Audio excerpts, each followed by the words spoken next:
I remember my wife and I, we sat down and we said, let's imagine if we could do anything in the world that we wanted. Okay, where would you like to live? And we decided it's got to be Canada.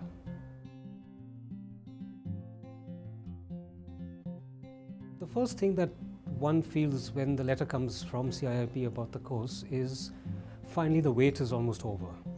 So because, as I said, it's a long wait, you kind of at some point of time you sort of lose hope, you don't know when it's going to happen, and then when the CIIP letter comes, it sort of gives you a signal that, hey, the end is near. The minute you come into a CIIP program, you've got maybe 20, 30, 40 people in the room, and you can see that all of you are in the same sort of boat, and you don't feel alone any longer. See, as an immigrant, you're coming into a new country. You don't have the flexibility or the luxury of time to settle down. You need to put all your ducks in a row very quickly, because you're looking at things of, how much is the cost of living, what do you pay for rent, what do you do about schooling for the kids, what is the medical facilities available, what is the cost of a meal, cost of groceries. You don't understand the gravity of it or the importance of it till you come here and you start facing that situation. So over there, there are times where, okay, you're just listening to it, maybe you're not making notes, you're not noting down a particular website, thinking that, okay, this is all in the big picture.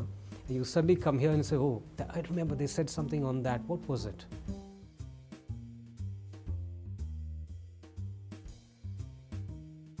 There is a chunk of newcomers that come who are in their early or mid-20s. They're still the young nesters. They may have a little kid and they come here and they have a second kid and they're starting out in life. That's one segment of newcomers. There's another segment of newcomers which I kind of put myself in, which is people who've already had a career. They've spent 15 years, 20 years working somewhere, and now they're looking at the future going forward. Many of the companies that operate in places like India or China don't exist here. The education system that we've been through, people, job hiring managers don't know what those institutions are. When they say you don't have Canadian experience, in other words, what they're saying is, we don't really know who you are. So unless you can get yourself in front of them, they're not going to be able to treat your resume in the same at par with something from a person who's been born and brought up here. The other part that I say, and people do say that, well, if I don't get an interview, how can I get to be able to speak to somebody?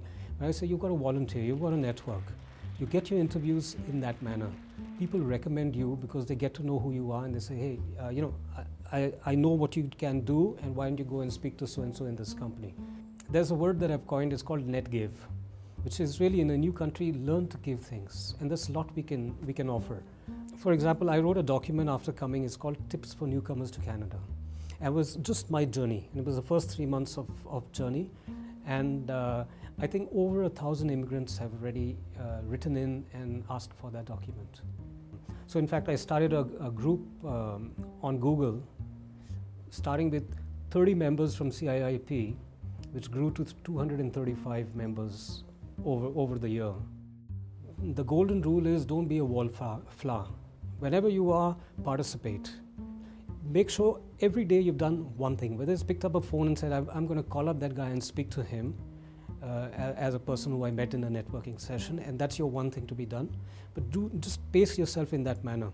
When you do one thing, it doesn't seem too high a task. If you sit back and expect that things will come to you, it doesn't happen. Right? So you've got to reach out. For example, if after I came here, I reached out to, let's say, an agency like Costi, which was recommended through CIIP, but I had to reach out. I had to follow up with them to fix the appointment, and I had to make sure I double-checked that the person was there when I was going, and continued to make that contact happen. And that's what I'd recommend to any immigrant, that when you come here, don't expect that the country is going to take you in their arms and sort of, make life easy in that sense for you. You've got to go and do things yourself, right? The regulations are there, the instructions are there, follow up and things happen.